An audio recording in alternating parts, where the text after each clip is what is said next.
I'm Eleanor Vance, 32, and last month I got the same text I get every year. Sorry, honey, not enough space for you at the Rocky Mountain cabin this year. Hours later, I found out my parents had invited 118 people. All 6 of my brothers and sisters with their families, in-laws, cousins, and even friends of friends. For years, I've been the forgotten child. Even with my great career in design, it was clear. They meant to leave me out. This year, I decided things would be different. Before I go on, tell me in the comments where you're watching from and hit subscribe if you've ever felt like the family outcast.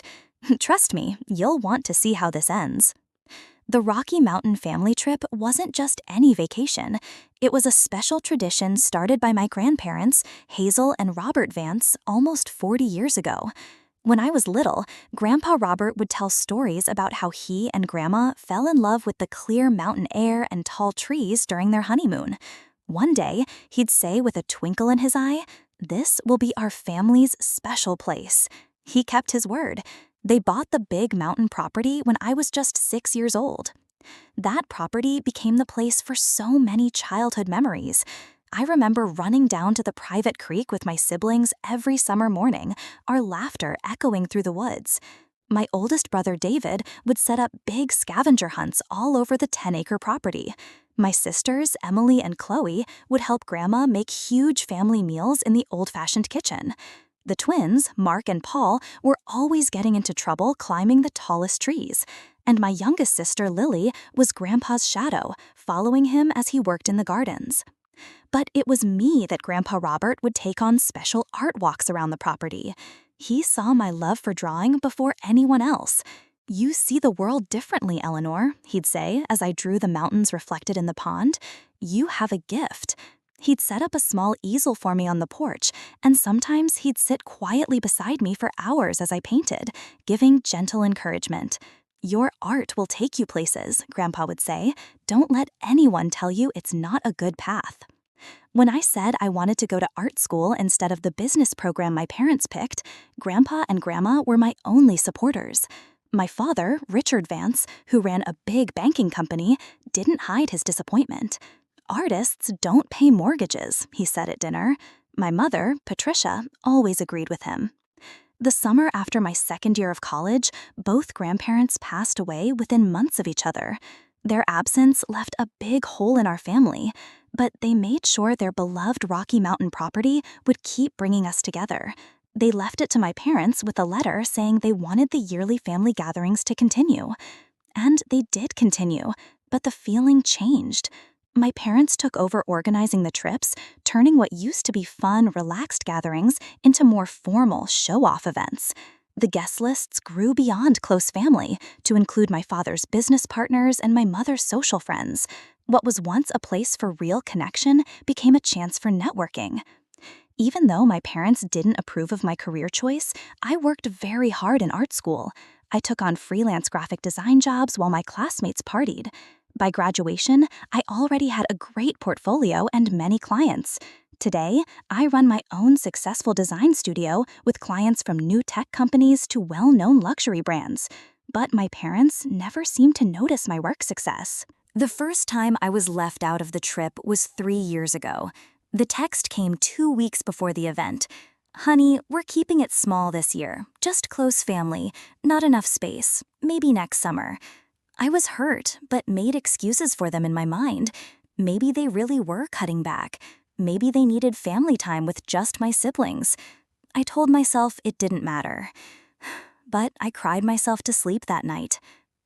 The truth came out through social media. Photos showed not just my siblings, but extended family, family friends, and business partners, nearly 60 people in total. When I casually mentioned seeing the photos to my sister Emily, she became defensive. "Mom and Dad just thought you'd be busy with work. You're always so busy." Each of my siblings has their own relationship with our parents. David, the oldest, at 38, followed Dad into banking and lives just a few blocks from our parents with his wife and 3 children. He's the favorite child who can do no wrong. Emily, 36, married a doctor and is the perfect corporate wife, just like our mother. The twins, Mark and Paul, 34, both became lawyers because Dad wanted them to, and they work for the same big firm. Chloe, 30, is a pediatrician married to another doctor, a good job in my parents' eyes. And Lily, the youngest, at 28, is a teacher who married her college sweetheart, a financial advisor. Then there's me, single at 32, no children, running a creative business instead of having a real job, as my father calls it. The black sheep, the disappointment. For 2 years in a row, the same thing happened. Each time the not enough space text arrived, and each time social media showed it was a lie. I pretended not to care, focusing on my growing business and trying to tell myself it didn't hurt. But this year was different. I wasn't ready for what I found while scrolling through Instagram one evening in early June. My brother Mark had posted a photo of a printed guest list for the upcoming trip. "Getting excited for the biggest family gathering yet," the caption read. I zoomed in on the paper, and there it was, a detailed schedule for activities divided into groups. And at the top, 118 confirmed guests. 118 people. And somehow still not enough space for one more. My hand shook as I stared at Mark's post. 118 guests. I counted the names I could see on the blurry image. All 6 of my siblings, their spouses, their children. I saw cousins I hadn't seen in years, my mother's sister and her whole family, even my father's old college roommate and his wife. Everyone but me. I immediately texted Mark. "Trip looks amazing, huge group this year." His reply came quickly.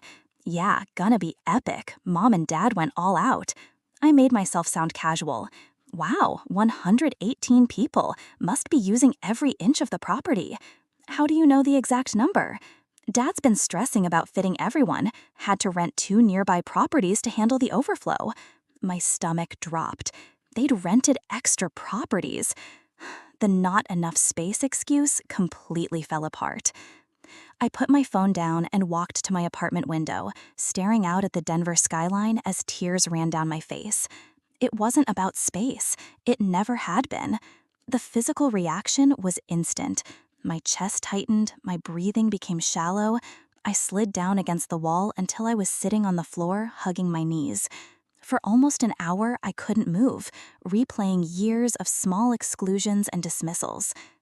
The time my art won a national competition and my parents skipped the ceremony for one of the twins' baseball games. The Christmas when everyone got thoughtful gifts while I got a generic gift card.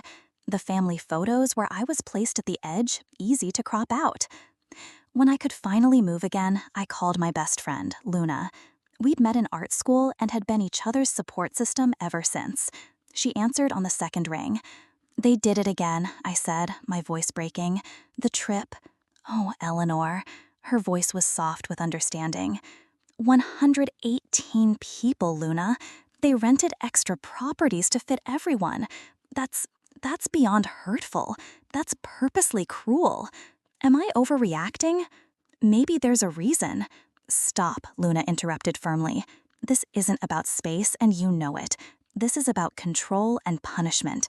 They're punishing you for living a life they didn't choose." Deep down, I knew she was right. My parents had never forgiven me for choosing art over business, for building a life that didn't match their plans. But knowing the truth didn't make the pain less. That night, memories of past family gatherings came back. The Thanksgiving, when my father talked about all my siblings' job successes, but described me simply as still doing her art thing. The Mother's Day brunch, where my mother gushed about wanting more grandchildren, then looked at me and said, "Of course, you need to find a husband first." Always the subtle digs, the little reminders that I wasn't quite meeting expectations. Sleep didn't come. I tossed and turned, replaying talks and imagining fights that would never happen. Around 3 a.m., I called Emily, knowing she'd be up feeding her new baby. "Do you know I wasn't invited to the Rockies?" I asked without waiting. A pause. "Mom mentioned you were busy with work. Did you question that? Did anyone ask me if I was busy?" "Eleanor, you know how it is. Mom and Dad handled the invitations. They invited over 100 people, Emily. They rented extra properties." Another longer pause. Look, you know they don't really understand your lifestyle. Maybe if you made more effort to connect with them. My lifestyle? You mean my successful business? My award-winning work? The fact that I support myself doing something I love? That's not what I meant, she backpedaled. It's just you're different. You always have been. Different doesn't mean I deserve to be left out of my own family. Maybe call Mom tomorrow, Emily suggested weakly. I hung up without answering. It wasn't a misunderstanding. It was a pattern, and I had been letting it continue. Morning came after a sleepless night, and with it, clarity. The sun streamed through my window as I made coffee, lighting up the awards and framed client letters on my wall. I'd built something meaningful on my own terms. I'd honored my grandparents' belief in me, and I'd been seeking approval from people who would never give it. An idea started to form, not about fighting or begging to be included, but something completely different. If my family couldn't make space for me, maybe it was time to create my own space on my own terms. My first thought was pure anger, to call my parents and finally let out years of hurt, to post the truth on social media for our whole extended family to see, to show up uninvited at the Rocky Mountain cabin and force a confrontation. But as I sipped my morning coffee, staring at the photo of my grandparents on my desk, I knew those reactions wouldn't honor who I was or what they had taught me. When people show you who they are, believe them the first time, my grandmother used to say, quoting Maya Angelou. My parents had shown me again and again where I stood. No amount of fighting would change that basic truth. Instead of letting anger take over, I called Sophia, my former professor who was now a mentor in the design world. Over video chat, I told her the whole story, my voice sometimes breaking. I just don't know what to do with these feelings, I finished. I can't keep pretending it doesn't hurt. Sophia adjusted her glasses and leaned closer to the camera. You're a creator, Eleanor. When faced with destruction, creators build. When faced with exclusion, they include. When faced with pettiness, they respond with greatness.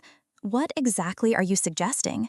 If I were you, she said with a small smile, I'd put this energy into creating something magnificent, something that would make your grandparents proud and remind you of your own worth. After our call, I found myself looking up luxury properties around the Rocky Mountains. If my family could rent extra properties, why couldn't I?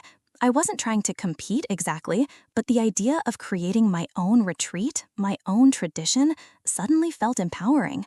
That's when I found it. The Aspen Peak Estate, a stunning property just 15 minutes from my family's place. 6 bedrooms, amazing mountain views, private forest access, and, importantly, available for the exact week of the family trip. The rental price made me gasp, but I had been saving for a down payment on a condo. This felt more important. The next day, I had lunch with my client, Harper, who owned a successful event planning business. I designed her brand identity and website the year before, and we'd become friends. You're really going to do this? She asked after I told her my idea. Create a whole alternative retreat? Not just any retreat, I explained, my excitement growing. A creative minds retreat.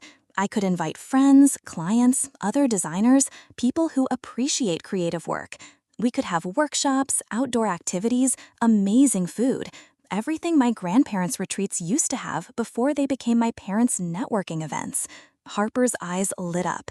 I love it, and I want to help. This is literally what I do for a living. We spent the afternoon brainstorming. Harper suggested local chefs she'd worked with who could make gourmet meals. I thought of artists and designers who could lead workshops. We planned potential activities: sunset yoga on the deck, mountain biking tours, hiking trips, evening bonfires with music and stories. You'll need a website and social media presence, Harper said. Make it look professional, even exclusive. I can handle that part, I smiled, already seeing the design in my mind. Over the next week, I took 2 weeks of vacation from my studio, moved a lot of my savings to cover the first payment on the property, and created a beautiful digital invitation. The invite list took careful thought. Luna was first, of course, then other close friends from art school and the design world, clients who had become friends over the years, my college roommate and her husband. After thinking it over, I also decided to invite Chloe and David, my two siblings who had sometimes shown support for my career and who might appreciate the offer. With each name I added, my excitement grew. These were people who valued me for exactly who I was, not who they wanted me to be. People who celebrated my successes instead of making them seem small. People who made space for me in their lives. I built a website for the retreat with stunning pictures of the property, detailed descriptions of the planned activities, and professional bios of the workshop leaders I'd gotten. I created private social media accounts that attendees could follow for updates. Everything was designed with the care and good taste that had built my name in the industry. Of course, doubts came up in quiet moments. What if no one came? What if the people I invited saw it as a sad try to create a substitute family? What if the whole thing was a financial disaster that left me broke and embarrassed? But each time these thoughts appeared, I reminded myself of what was at stake: my self-respect, my power, my refusal to keep accepting being left out. I couldn't control my family's actions, but I could control my response to them, and I chose to respond by creating something beautiful. 2 weeks after Mark's revealing Instagram post, I had 22 confirmed guests for my Creative Minds retreat, planned for the exact same week as my family's gathering. Chloe had accepted with excitement, writing, "This sounds amazing, Eleanor, so much more my speed than the formal family thing." David had said no with a kind note explaining that he couldn't miss the family event with his kids involved, but he appreciated the invitation. As I finished the details, I felt something I hadn't felt about my family in years. Not anger or hurt, but a calm sense of purpose. For the first time, I wasn't reacting to their exclusion. I was creating my own inclusion. Getting the Aspen Peak estate was just the first step in a process more complex than I'd thought. The property was amazing. A modern house with floor-to-ceiling windows that framed the Rockies' blue skies, a gourmet kitchen that any chef would envy, large outdoor living spaces, and even a private path to the forest with 2 bikes available. But turning this stunning space into the retreat I imagined needed attention to countless details. Harper became my partner, using her event planning connections to get services at friend prices. Together, we hired a local catering company specializing in fresh, local food, arranged for daily cleaning, and even hired a professional photographer to record the experience. "People should see what you're creating," Harper insisting, "not just your family, but everyone who's ever been made to feel not enough." Each day after finishing my client work, I'd spend evenings planning workshop materials and coordinating with the artists and designers I'd invited to lead sessions. Violet, a famous potter, would lead a pottery workshop on the property's back patio. Ellie, a nature photographer, would lead early morning photo trips. Luna would lead a session on creative journaling. I wanted the retreat to show everything my grandparents had valued: creativity, connection, joy, and realness. I remembered how Grandpa Robert would organize stargazing nights on the creek, telling stories about constellations as we huddled under blankets.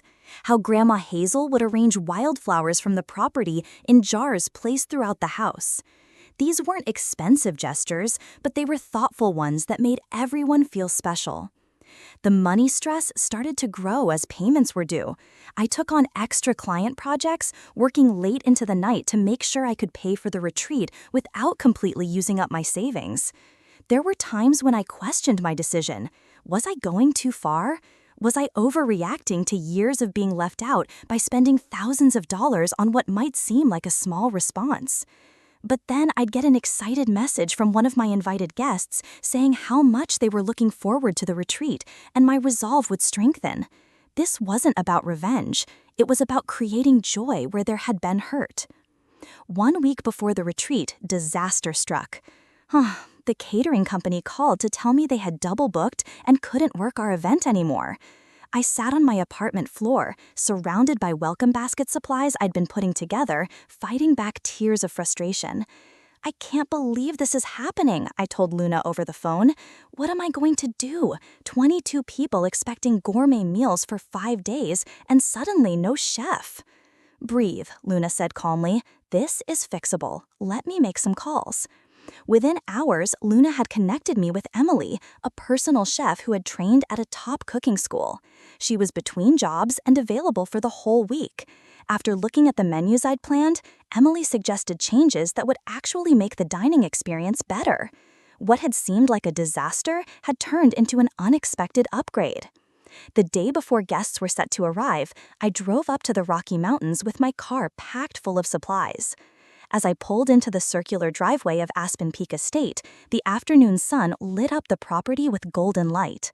For a moment, I sat in my car, overwhelmed by what I'd done and what was ahead. The property manager gave me a tour, explaining the house's features and handing over the keys. When he left, I stood alone in the great room, looking out at the mountains through the huge windows. This space was mine, at least for the next week, and I had the power to fill it with whatever energy I chose. I spent the afternoon preparing welcome baskets for each guest. Into large market baskets, I placed locally made soaps, small bottles of Colorado wine, fancy chocolates, custom journals with the retreat logo I designed, and handwritten notes thanking each person for being part of my life. For Chloe's basket, I added a photo I'd found of the two of us as children painting together on Grandpa's porch. As I arranged the baskets in each bedroom, my phone buzzed with a text from my mother. "Hope you're enjoying your summer, honey. Anything special planned for next week?" The text confirmed what I already knew. They hadn't even noticed that I was aware of being excluded. They expected me to remain ignorant, to accept the lies without question. Instead of responding, I took a photo of the sunset view from the deck and posted it to my Instagram with the caption, "Let the creative minds retreat begin. #emerging from the shadows." I knew my siblings followed my account. I knew word would spread. And for once, I didn't care. I was done hiding my hurt and pretending their actions didn't affect me. I was stepping into the light. The first guests arrived just before noon the next day. Luna pulled up in her old car, followed closely by Ellie and her partner Chris. Their reactions as they entered the property showed that every dollar spent and hour invested was worth it.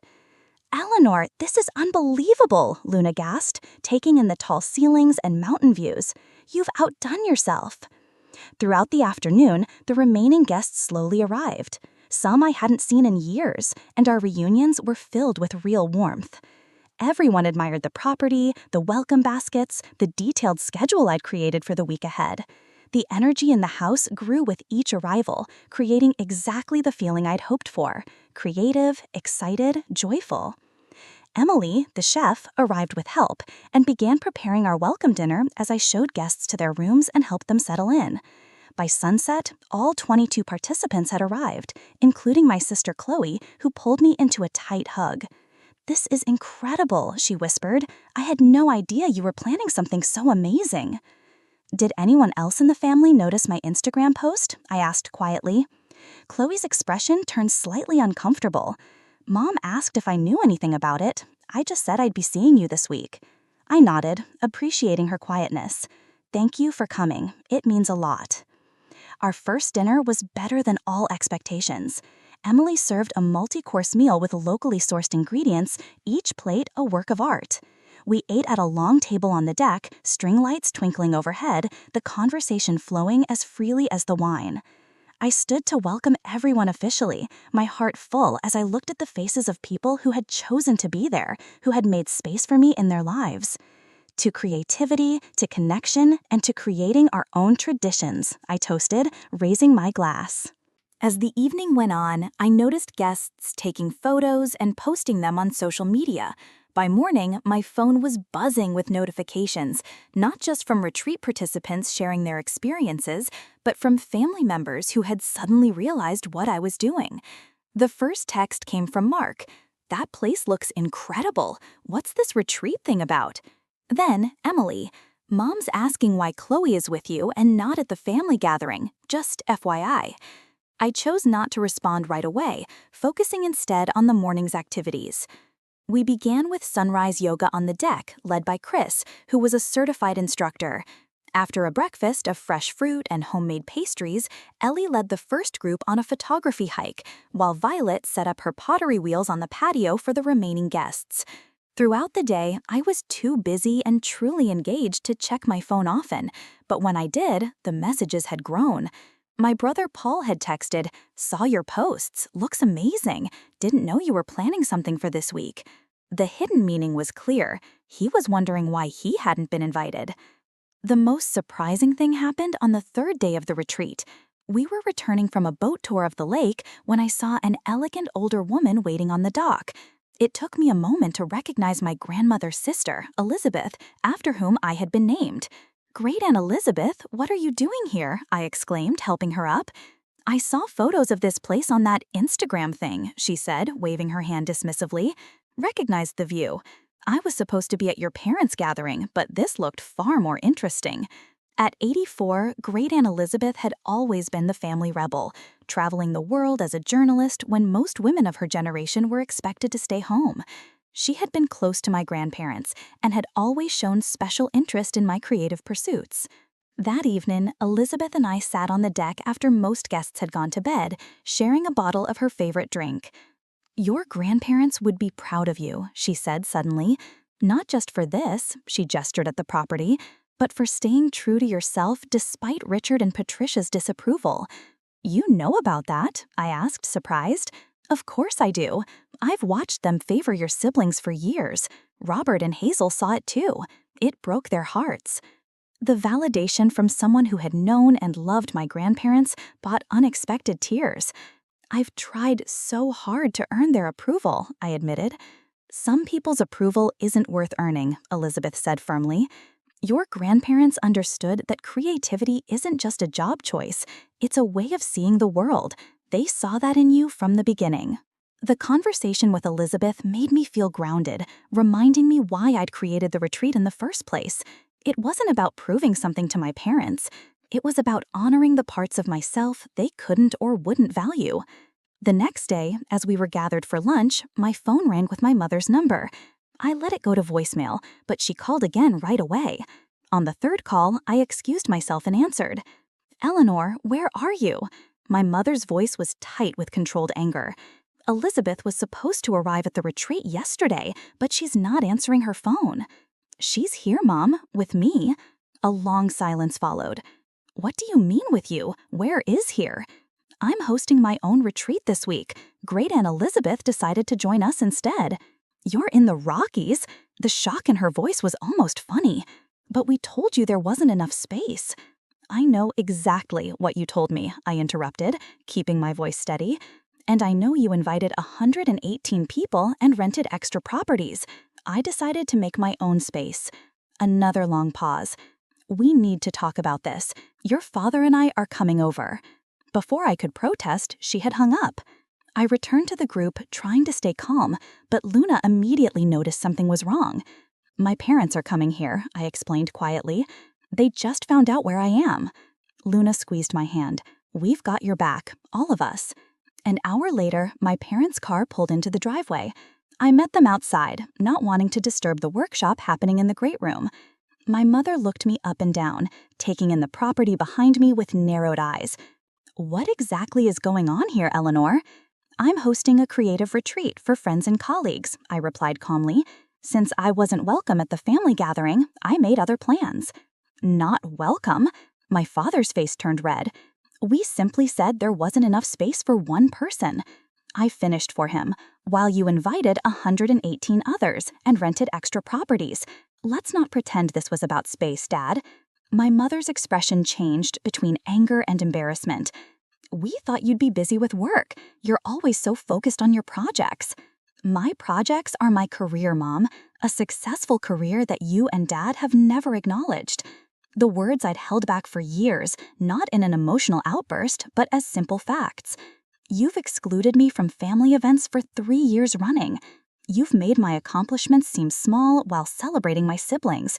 You've made it clear where I stand in the family hierarchy." My father started to speak, then stopped, looking past me at the house. Through the windows, the retreat participants were visible, busy in Violet's clay workshop, laughing and creating together. "Who are all these people?" he asked. "People who value me," I said simply. "Friends, colleagues, clients, people who make space for me in their lives." And Chloe's here too, I added, watching their expressions change. She chose to come to my retreat instead of yours. My mother's face crumbled slightly at this news. Eleanor, if you felt excluded, you should have said something. Would it have made a difference? I asked quietly. For the first time in my adult life, I saw my father at a loss for words. He looked around at the magnificent property, taking in what I had organized, what I had created from their rejection. Perhaps we should talk about this privately, he finally said. No, I replied firmly. I'm hosting an event. My guests deserve my attention. If you'd like to join us for dinner tonight, you're welcome to. As guests, not as parents coming to scold their child. They exchanged glances, clearly surprised by this version of me, confident, established, setting boundaries. Dinner is at 7, I added, then turned to go back inside. Eleanor, my father called after me. I paused but didn't turn around. This is impressive what you've done here. It wasn't an apology, but coming from Richard Vance, it was important. I nodded once and continued into the house where my chosen family waited. My parents did come to dinner that night. They were stiff and uncomfortable at first, but Great Aunt Elizabeth's presence helped ease the tension. They met my friends, heard about my professional successes from others' perspectives, and saw firsthand the respect I had in my world. By the end of the evening, something had shifted. Not a huge change, but noticeable. As they were leaving, my mother said, "Next year, we'll make sure there's space for you at the family retreat." I smiled politely, but made no promises. I had created something too valuable to give up. Over the next 2 days, texts came in from my siblings. Reactions were mixed. Paul seemed offended he wasn't invited, while Lily was simply confused. Emily defended our parents, while David sent a thoughtful message acknowledging that the family hadn't always been fair to me. The most surprising response came from Mark, who showed up unannounced on our last full day. I told Mom and Dad I needed a break from the chaos, he explained, but really, I wanted to see what you've created here. It looks amazing online. I gave him a tour, introduced him to my friends, and invited him to join our closing dinner. Watching him engage with my creative friends, I saw glimpses of the curious boy he'd been before our parents' expectations had narrowed his path. As the retreat neared its end, the success was clear. Participants were already asking about next year, professional connections had formed that would lead to collaborations, and I had proven to myself, most of all, that I could create meaningful traditions on my own terms. The final morning of the retreat arrived with a mix of feelings. As guests enjoyed a relaxed breakfast on the deck, I noticed a familiar car pulling into the driveway. My parents had returned, this time with my sister Emily. I excused myself and met them outside, determined to keep the boundaries I'd set. "We thought we'd help you pack up," my mother offered, her attempt at a casual tone failing. "That's not necessary," I replied. "We have everything handled." Emily stepped forward. "Eleanor, can we talk privately?" I hesitated, then nodded, leading them to a quiet corner of the property's garden. The morning sun filtered through the pines, creating dappled shadows on the ground between us. "This has gotten out of hand," Emily began. "You've made Mom and Dad feel terrible." "That wasn't my intention," I said honestly. I simply decided to stop accepting being left out. "There was a misunderstanding," my mother started. "Mom," I interrupted gently but firmly, "we both know it wasn't about space. It's never been about space." My father, unusually quiet, finally spoke. "You're right." The simple admission hung in the air between us. My mother looked at him in surprise. "You're right," he repeated, meeting my eyes directly. "We've favored your siblings. We've dismissed your career. We've excluded you because we've been disappointed that you didn't follow the path we wanted for you." His honesty, however painful, was refreshing. "Thank you for acknowledging that," I said. "But this," he gestured toward the house, "this event you've created with these successful people who clearly respect you, it's made me realize we've been wrong." My mother dabbed at her eyes with a tissue. "We didn't understand your world, Eleanor. It seemed so unstable compared to what your siblings chose. You never tried to understand," I pointed out. "You never came to my gallery showings or asked about my clients or celebrated my achievements. You're right about that too, my father admitted. And he stumbled over the words. I'm sorry. Coming from Richard Vinance, those words were as rare as snow in July. I felt something tight in my chest begin to loosen. I can't promise things will change overnight, he continued, but I'd like to try to understand your world better. Emily looked between us, clearly uncomfortable with our father's unusual openness. So, will you come to the family retreat next year? She asked, trying to move past the emotional moment. I thought about her question carefully. I'm not sure. I might host my own retreat again. It's been healing. Perhaps we could coordinate the dates, my mother suggested, so they don't conflict. You could attend both, or at least part of each. It was a small offer, but a real one. I'd consider that, I replied. At that moment, Luna appeared at the garden entrance. Sorry to interrupt, but we're ready for the closing circle whenever you are. I'll be right there, I told her, then turned back to my family. You're welcome to join us for our closing ceremony if you'd like, as participants, not observers. To my surprise, my father nodded. We'd like that. As we walked back to the house, Emily whispered, Mark hasn't stopped talking about yesterday. He said it was the most relaxed he's felt in years. The closing circle was a tradition I'd taken from my art school days, a chance for participants to share thoughts on their experience. We gathered in the great room, sitting on cushions in a circle, each person taking turns to speak. When it came to my parents' turn, my father cleared his throat awkwardly. I'm not much for public speaking unless it's about quarterly numbers, he began, causing gentle laughter. But I want to thank Eleanor for allowing us to be part of this. It's opened my eyes to a world I didn't understand before. After the ceremony, as guests began to pack and exchange contact information, my parents pulled me aside. We'd like you to come to dinner next week, my mother said. Just us, to talk more. I agreed, but added, I need you to understand something. I'm not going to change who I am or what I do to earn your approval. That's not happening. We know, my father said, surprising me again. Maybe it's we who need to change. After they left, I rejoined my guests for our final lunch. Great Aunt Elizabeth sat beside me, her eyes twinkling with mischief and wisdom. You know, she said, taking a sip of her iced tea, sometimes the family you create is more important than the family you're born into. I looked around at the table filled with people who had chosen to spend a week supporting and celebrating each other. I think you're right. But, she added, patting my hand, it's nice when both can coexist. Give them a chance, Eleanor, not for their sake, but for yours. As guests left throughout the afternoon, the house grew quieter. Chloe was among the last to leave, pulling me into a tight hug. This was life-changing, she said.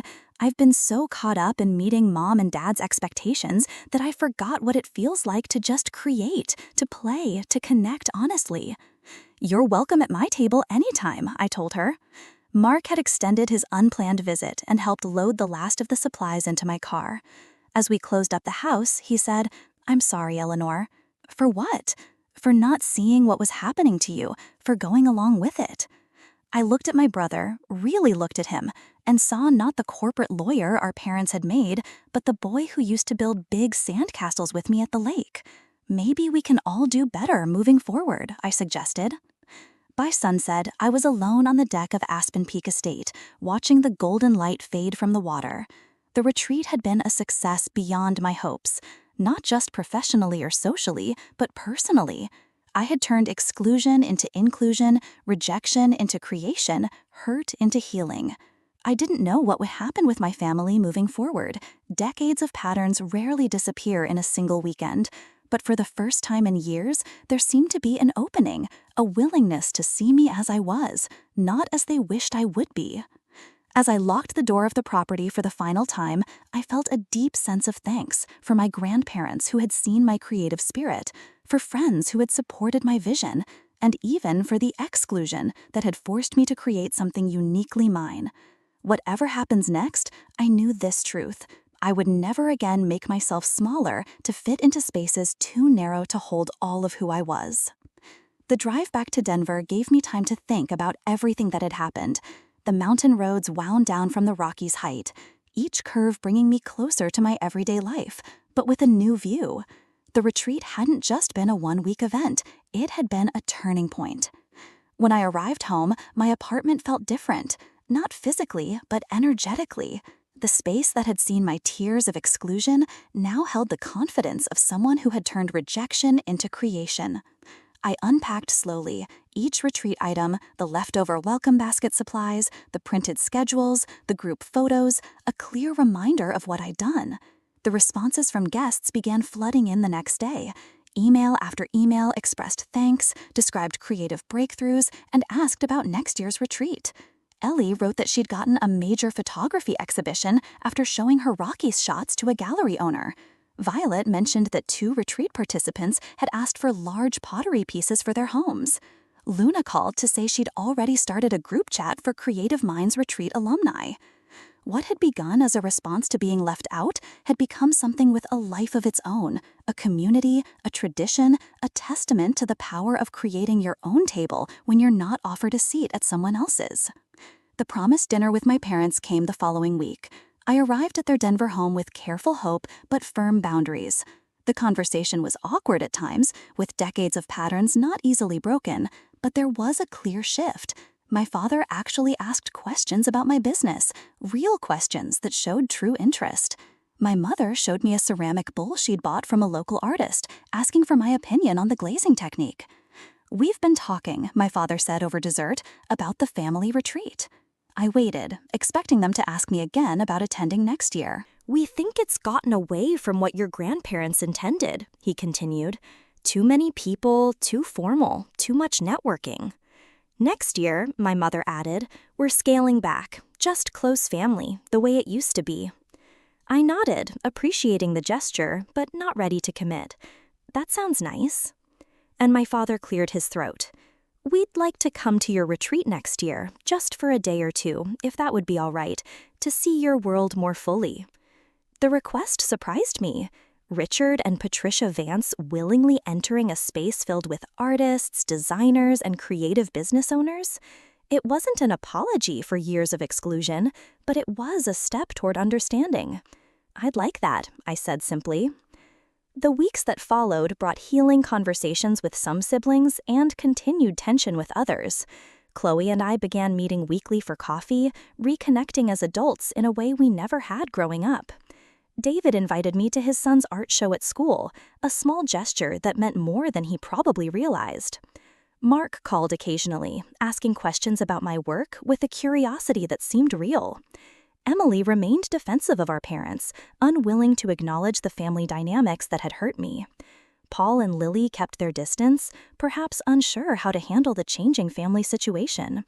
I accepted these different responses, understanding that each sibling had their own relationship with our parents and with me. I also began seeing a therapist, something I'd thought about for years but had always put off with work excuses. Dr. Michaels helped me understand the family patterns that had shaped me, how being the different child had both wounded me and made me stronger, how seeking parental approval had driven me but also limited me. The retreat was a key moment, she observed during one session. You stopped asking for inclusion and created it for yourself. That's incredibly powerful. The professional impact of the retreat surprised me most of all. Participants had shared their experiences on social media and in industry circles, leading to new client requests and collaboration chances. My studio was featured in a major design publication, with the retreat mentioned as an example of building a creative community. I was invited to speak at design conferences about fostering creative communities, a new direction I hadn't expected. 3 months after the retreat, Great Aunt Elizabeth called with unexpected news. "I've been thinking about Robert and Hazel's wishes for the family property," she said. "It was never meant to be a status symbol or networking place. It was meant to nurture creativity and connection." "I know," I agreed, remembering the days when my grandparents were alive. "I've spoken to the family trust lawyer," she continued. "As the last surviving sibling, I have some say in how the property is used. I've requested that 1 week each summer be set aside for a creative retreat under your direction." I was speechless, tears coming to my eyes. "Your grandparents saw your gifts from the beginning," Elizabeth said gently. "This is what they would have wanted." The trust lawyer confirmed the arrangement the following week. My parents surprisingly didn't fight it. Your retreat was impressive, my father acknowledged when I called to discuss it. Maybe it's time the property hosted something meaningful again. As I began planning the next year's Creative Minds retreat, this time at my grandparents' beloved property, I thought about the journey of the past year. What had begun with the pain of being left out had led to the creation of something more valuable than just being included in someone else's event. I had learned that sometimes rejection is redirection, that creating your own path can be more fulfilling than following someone else's, that chosen family can be as meaningful as blood connections, sometimes more so. Most importantly, I had learned that my worth wasn't determined by my parents' approval or my siblings' acceptance. It was a part of me, shown through my creative work, my real relationships, and my courage to stand firmly in my truth. The family dynamics weren't perfectly healed. Such deep patterns rarely are. But there was movement, awareness, the chance for change. I had set boundaries without burning bridges, created space without closing doors. Looking out my apartment window at the Denver skyline, I thought about all the people who might be feeling excluded, diminished, or forgotten by those who should value them most. I thought about how the retreat had created a blueprint that others might follow, a way of responding to rejection with creation rather than despair. Next year's retreat would be even more intentional, more inclusive, more creative. I opened my laptop and began writing down ideas, feeling my grandparents' spirits guiding my hands. Sometimes, the most powerful response to being told there isn't enough space for you is to create a space so magnificent that others long to be included in it. A space built not from anger, but from self-worth, not from competition, but from abundance. I had done exactly that, and in doing so, I had not only changed my family's view of me, I had changed my view of myself. Have you ever been excluded from family events or made to feel like the black sheep? How did you respond? I'd love to hear your stories in the comments below. And if this story resonated with you, please hit that like button and subscribe to hear more journeys of healing and empowerment. Remember, sometimes the family we choose is the one that truly sees us. Share this with someone who might need to hear this message today. Thank you for watching, and remember, your worth isn't determined by those who can't see it, but by your courage to honor it anyway.